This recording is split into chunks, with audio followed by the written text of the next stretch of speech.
Bonjour à toutes, je vous retrouve aujourd'hui pour vous présenter mes favoris random de ces derniers mois, donc à savoir tout ce qui n'est pas favori ni beauté ni mode. J'ai pas mal de choses à vous présenter puisque ça fait la dernière vidéo de ce genre que je vous ai fait, c'était au mois de mars, donc voilà, ça commence à faire un petit moment.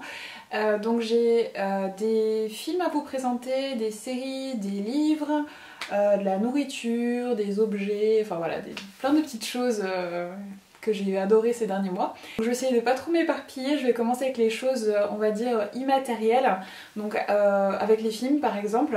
Donc il y a deux films dont je voulais vous parler que j'ai vus ces derniers mois et que j'ai pas mal apprécié. Le premier film que j'ai vraiment beaucoup aimé ces derniers mois, c'est le film To the Bone, qui est une production Netflix, donc vous ne pouvez voir que sur Netflix ou peut-être en streaming sur d'autres sites, mais ça j'en sais rien.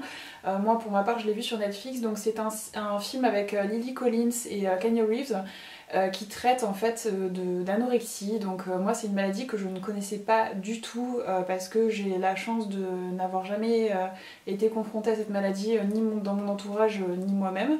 Donc c'est vrai que c'était un sujet qui était très très obscur pour moi. C'est un film qui nous plonge dans la vie d'une anorexique. On la suit en fait dans tout son cheminement de guérison. On voit les ravages que ça fait également sur son entourage. Et on peut observer également d'autres malades et leur comportement. Et c'est un film qui est vraiment hyper touchant, c'est pas vraiment un film feel good on va dire, même si il finit plutôt pas trop mal. C'est un film qui m'a beaucoup touchée parce que c'est vrai que on vit dans une société aujourd'hui qui, je trouve, détruit les gens, tout simplement, psychologiquement, et du coup il y a des recrudescences de ce genre de maladies entre guillemets mentales. Je trouvais que c'était un film qui avait vraiment été, qui avait vraiment mis en lumière toutes les souffrances que beaucoup portent en eux et que certains vont du coup extérioriser au travers d'une maladie par exemple.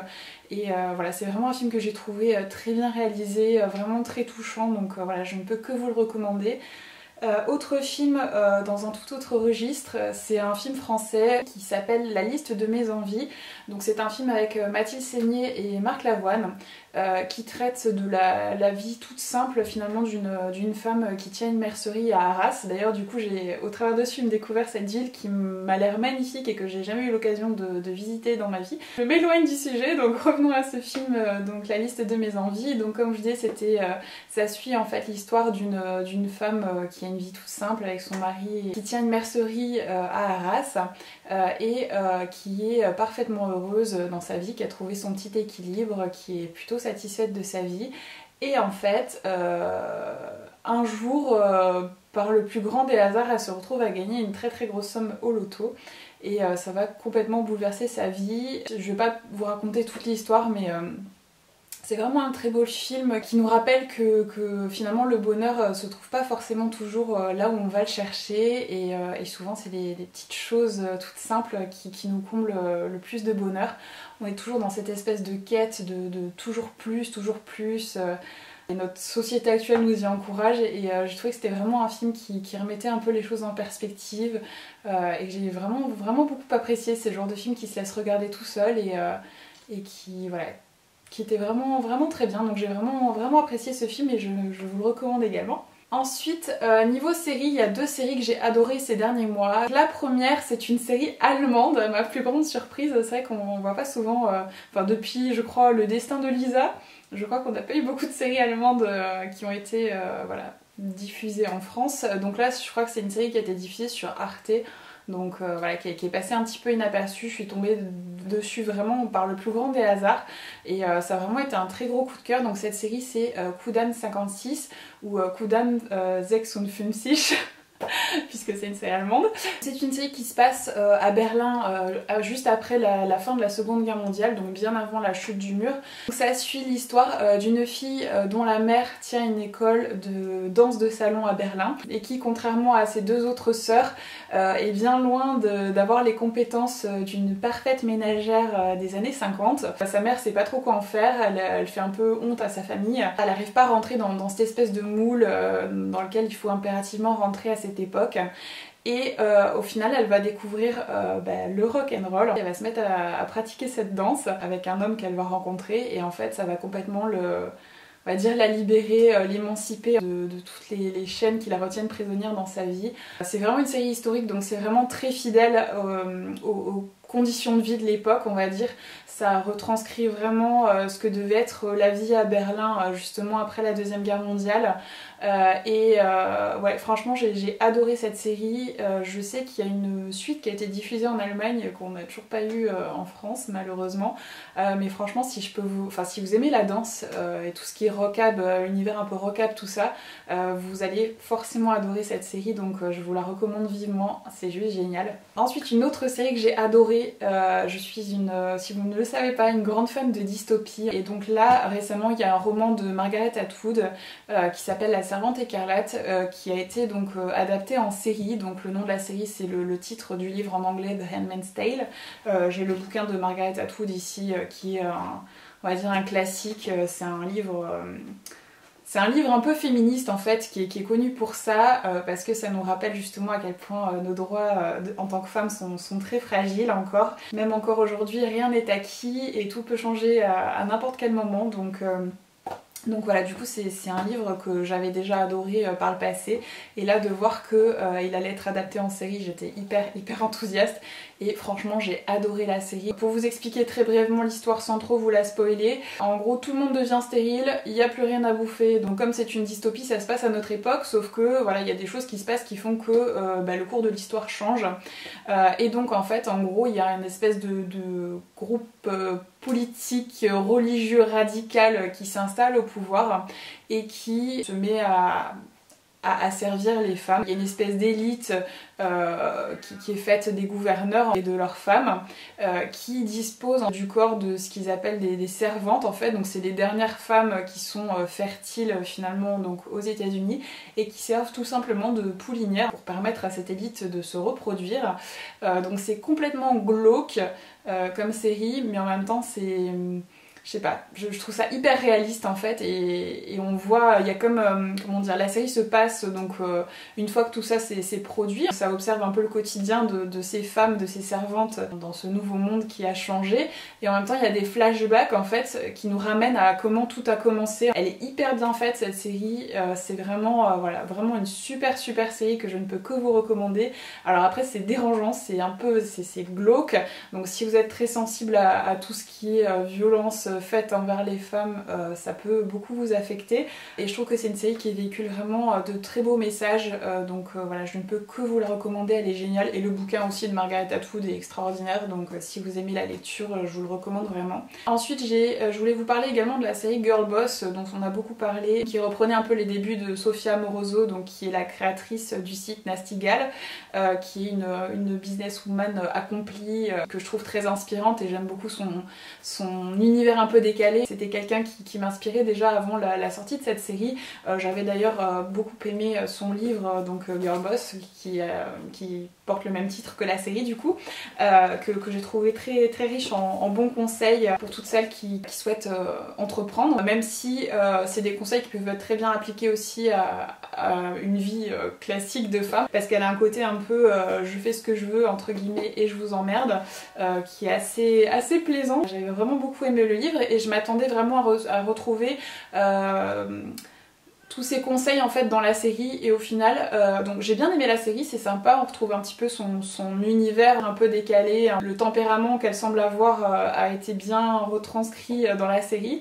Après je l'ai pas trouvée comment dire, hyper inspirante, enfin c'est inspirant, elle est sympa, elle se laisse regarder, mais c'était pas non plus transcendant, je m'attendais vraiment à beaucoup mieux, donc voilà, j'ai bien aimé mais sans plus. Donc ça a été voilà, une demi-déception on va dire cette série, mais je voulais vous en parler quand même, je pense que tout le monde l'a vu de toute façon depuis le temps, mais voilà, je voulais quand même vous en parler. Ensuite, pour rester dans les choses immatérielles, on va dire, je voulais vous parler d'une personne en fait.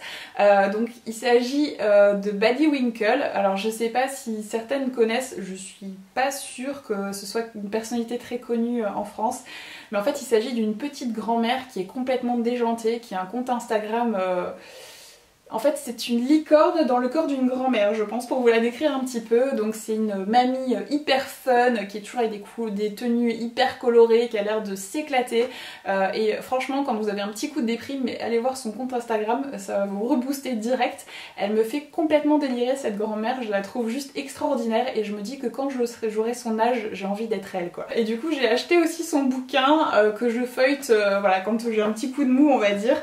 Et c'est juste voilà, hyper coloré, hyper voilà. Elle me fait trop rire cette grand-mère. Franchement elle est géniale quoi. Donc voilà. Donc si vous avez envie d'ajouter une petite touche de couleur à votre feed Instagram, je vous recommande vivement donc le compte de cette petite grand-mère Baddie Winkle. Je vous mettrai de toute façon tous les liens en barre d'infos comme d'habitude.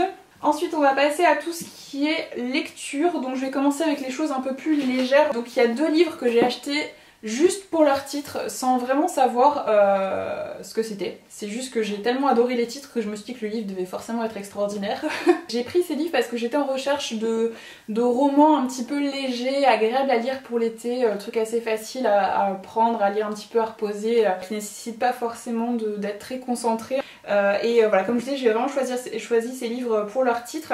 Et c'est des livres un peu, des romans un peu de développement personnel, un peu dans la même lignée que les livres de Laurent Gounel, mais en version un peu moins bien. Un peu dans le même style que Ta deuxième vie commence quand tu comprends que tu n'en as qu'une, dont je vous avais déjà parlé dans une précédente vidéo. Un peu ce type de roman là. Je vais pas trop vous spoiler les histoires parce que c'est des histoires qui sont pas forcément très riches. Ces genres de romans, quand on les pose, on se sent bien et tout, ça peut nous apporter un petit coup de boost dont on peut avoir besoin à certains moments. Moi j'aime bien lire ce genre de livre. Donc dans celui-ci, Marche sous la vie d'un soleil, on suit l'histoire d'Elodie, qui est une femme qui a sur le papier une vie merveilleuse, donc super boulot, super chérie, etc. mais qui se rend compte qu'elle n'est pas heureuse dans sa vie. Et à un moment donné, il y a tout qui commence à partir en cacahuète sans qu'elle comprenne pourquoi. C'est comme si toute sa vie s'effondrait sous ses pieds sans qu'elle puisse faire quoi que ce soit. Elle va tomber donc sur une citation dans un livre qui dit que tout ce qui arrive a un sens, même si on ne le voit pas sur le moment. Et du coup, elle va apprendre tout au long du livre à suivre un petit peu le courant de la vie et comprendre que tous les événements qui se produisent sont parfaitement mise en place pour nous conduire à un endroit où on doit être et que voilà, tout arrive pour notre plus grand bien au final. On suit un petit peu tout son cheminement au travers de ce chaos qui se déchaîne autour d'elle jusqu'au moment où elle va finalement arriver à trouver son équilibre et ce qui la rend heureuse. Donc j'ai trouvé ce livre très sympa, voilà, très agréable à lire. Si vous êtes une férue de livres de développement personnel, c'est pas un livre qui va vous apporter une illumination, hein. C'est des choses qui sont bien connues dans le milieu du développement personnel, mais c'est agréable à lire et ça peut apporter une petite piqûre de rappel quand c'est nécessaire, ce qui n'est pas mal du tout. Et donc ce deuxième livre, J'ai dansé pieds nus dans ma tête.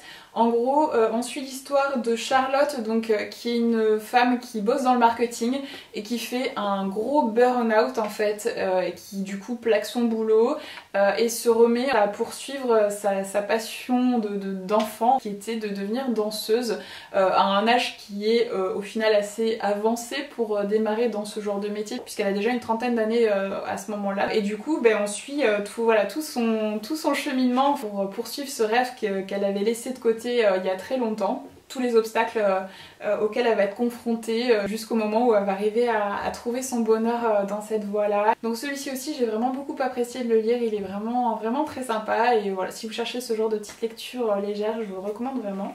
Ensuite, pour rester dans les lectures, les 2 livres de développement personnel que j'ai lus dernièrement et qui m'ont marqué, donc le premier c'est Je pense trop, comment canaliser ce mental envahissant de Christelle Petit-Colin. Donc celui-ci c'est un livre qui m'a beaucoup aidée parce que je fais partie de ces personnes qui ont le cerveau qui tourne à plein régime constamment, même le soir avant de m'endormir, donc ça peut me provoquer des insomnies assez régulièrement parce que c'est comme si j'avais des idées qui fusaient dans tous les sens constamment et c'est juste épuisant.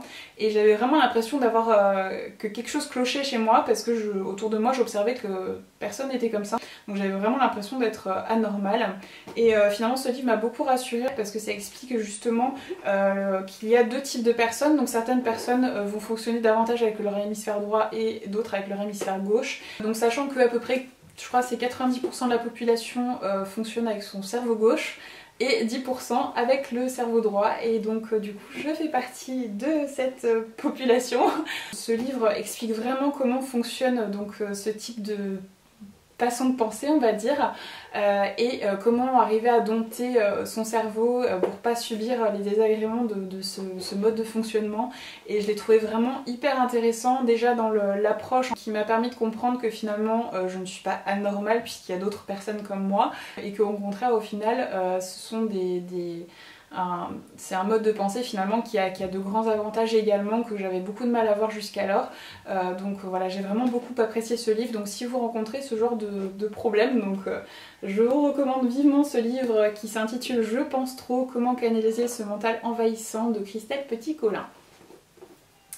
Ensuite, un autre livre que j'ai beaucoup aimé, donc c'est un livre qui s'appelle L'année du déclic et si c'était la vôtre de Charlotte Savoureux. Donc qui est comme ceci. Je trouve que c'est un... Voilà, le titre est pas forcément hyper bien choisi puisqu'il il décrit pas forcément le contenu du livre. C'est un recueil de témoignages de personnes plus ou moins connues en France qui parlent de tous les obstacles et les échecs qu'ils ont rencontrés dans leur vie avant d'atteindre le succès qu'ils connaissent à l'heure d'aujourd'hui. Parce que bien souvent, on a cette mentalité très française avec laquelle j'ai beaucoup de mal, qui est déjà d'envier les gens qui ont réussi et de sans arrêt en train de leur jeter la pierre parce qu'ils ont réussi entre guillemets. Et en plus de s'imaginer que c'est des personnes pour qui tout est facile et qui sont arrivés là juste parce que ils avaient de la chance ou parce que ils connaissaient un tel ou un tel, et la réalité des choses c'est absolument pas ça, et bien souvent ces personnes là ont traversé des choses vraiment très difficiles et sont arrivées là où elles sont arrivées vraiment à la sueur de leur front. J'ai vraiment beaucoup aimé ce livre parce que justement ça permet de découvrir des facettes de l'histoire de beaucoup de personnes dont on ignore tout en général, et j'ai vraiment trouvé ça très très intéressant, très inspirant, et ça permet parfois de relativiser beaucoup sur son propre malheur parce que certains ont traversé des choses tellement horribles que voilà, ça remet tout en perspective on va dire. Donc j'ai vraiment trouvé ce livre vraiment très positif, très inspirant, et si vous aimez ce genre de livre je vous le recommande vraiment parce qu'il est très très bien.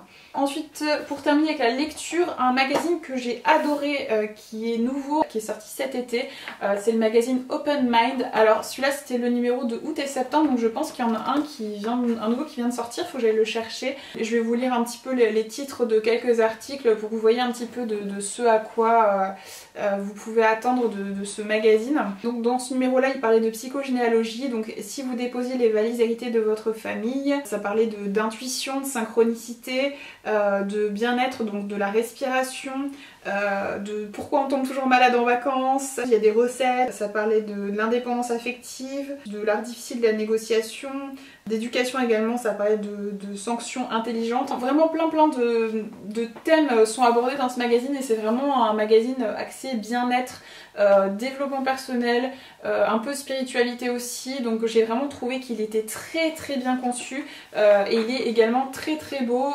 Voilà, tous les articles étaient merveilleusement bien écrits. Franchement j'ai adoré, j'ai trouvé tout vraiment très très utile et voilà, tout m'a vraiment parlé dans ce magazine, donc j'ai vraiment adoré et c'est définitivement un magazine que je vais racheter. Pourtant je suis pas trop magazine, mais voilà, franchement celui-là je l'ai trouvé super. Ensuite on va passer à ce qui se mange. Donc ces derniers mois j'ai commandé beaucoup de petits snacks et tout ça sur le site Gula. Donc c'est un site qui propose des snacks sains on va dire, donc avec des fruits, des noix, des choses comme ça. Au départ donc j'ai commandé, donc ils ont une box découverte avec plein de petits sachets. Donc j'en ai gardé un pour vous montrer la taille du sachet, mais en gros c'est des petits sachets comme ça qui sont remplis à peu près à moitié. Donc dans chaque sachet vous avez une portion en fait pour un encas.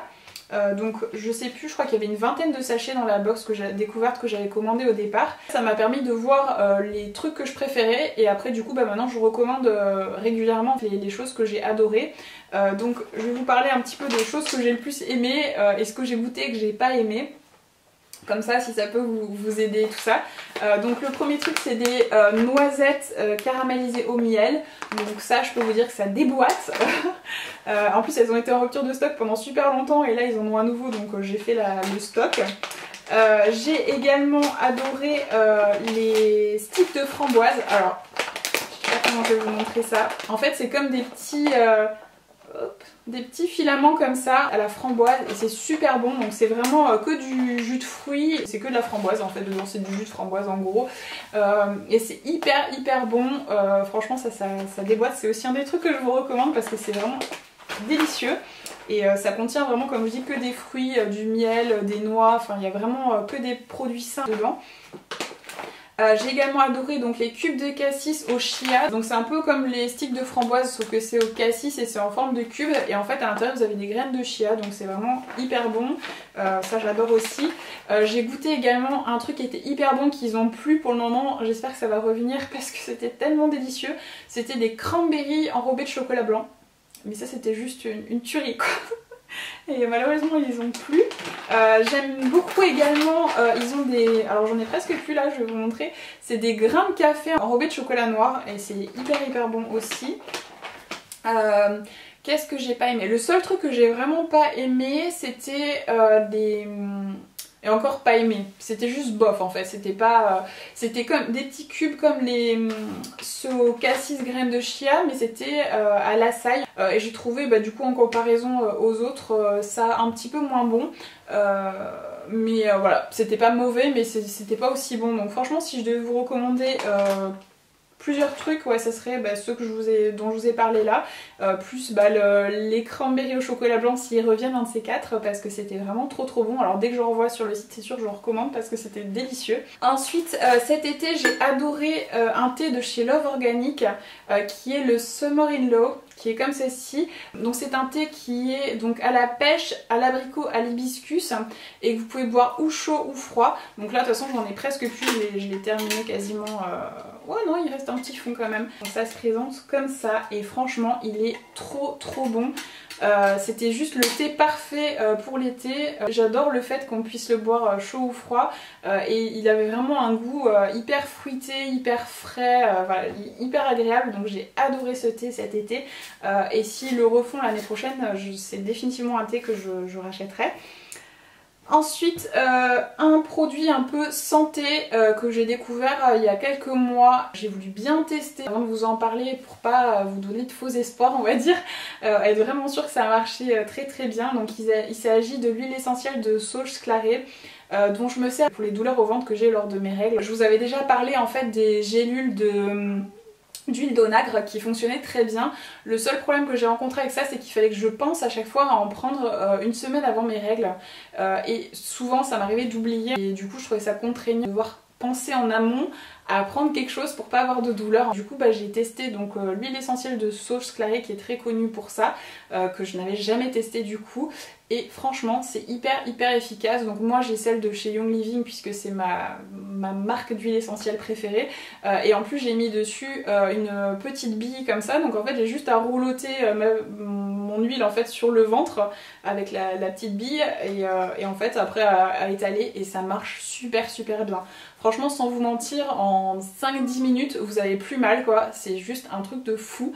Alors ça sent pas super bon je vous avoue, enfin c'est pas une odeur que moi j'apprécie particulièrement mais c'est terriblement efficace. Donc si vous rencontrez ce genre de problème, que vous avez des crampes au ventre lors de vos règles, franchement testez cette huile essentielle parce que ça marche super bien quoi.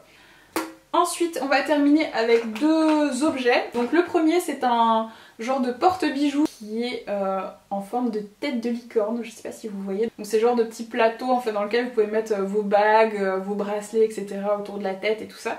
Et je trouvais ça juste trop mignon donc voilà du coup j'adore cette petite licorne. Et autre petite chose que j'ai adoré aussi ces derniers mois, c'est quelque chose que j'ai cherché pendant hyper longtemps et qu'on n'arrivait pas à trouver en France. Je voyais ça partout sur Instagram, les comptes voilà, d'instagrammeuses, instagrammeurs américains et tout ça. Et j'arrivais pas à trouver ça en France donc j'étais dégoûtée. Finalement il y avait une vente privée sur West Wing où il y en avait en fait, donc j'ai commandé mais c'était hyper cher. Et je crois qu'il fallait que j'attende un mois avant l'expédition du truc. Et entre temps en fait j'en ai vu sur Amazon donc du coup j'ai annulé ma commande West Wing pour me commander ça sur Amazon. Donc en fait c'est un peu la nouvelle version de la Lightbox, on va dire, mais en plus classe. C'est un tableau en bois comme ça avec des petites rainures en velours dans lesquelles vous pouvez donc insérer vos petites lettres. Et donc du coup inscrire des citations, ce que vous voulez. Donc il existe plein de formats, donc moi j'ai pris un petit format parce que c'est ce que je voulais, mais franchement j'adore. Je sais pas si vous entendez, mais j'ai mon chat qui est en train de miauler derrière la porte, qui est en train de péter un câble parce que je le laisse pas rentrer, donc je suis vraiment désolée. Tu nous casses les pieds Bagheera. Donc voilà, du coup c'est un petit objet déco que moi j'apprécie beaucoup, surtout que j'adore les citations et tout ça. Donc là j'ai marqué mes favoris random puisque c'est le thème de la vidéo, mais vous pouvez bien sûr y mettre ce que vous voulez. Donc je crois que je l'ai payé une vingtaine d'euros sur Amazon. Vous avez plein de lettres avec, donc vous avez vraiment de quoi écrire même de longues phrases, etc. sans problème. Donc voilà, franchement j'adore ce petit objet que je trouve juste trop choupi. Donc c'est tout pour mes favoris random. J'espère que cette vidéo vous a plu et que ça n'a pas été trop long. Je vous fais de gros bisous et je vous retrouve très bientôt demain ou après-demain pour une nouvelle vidéo. Donc là ce sera les swatchs des nouvelles teintes de rouge velouté sans transfert de chez Sephora. Gros bisous à toutes et à bientôt.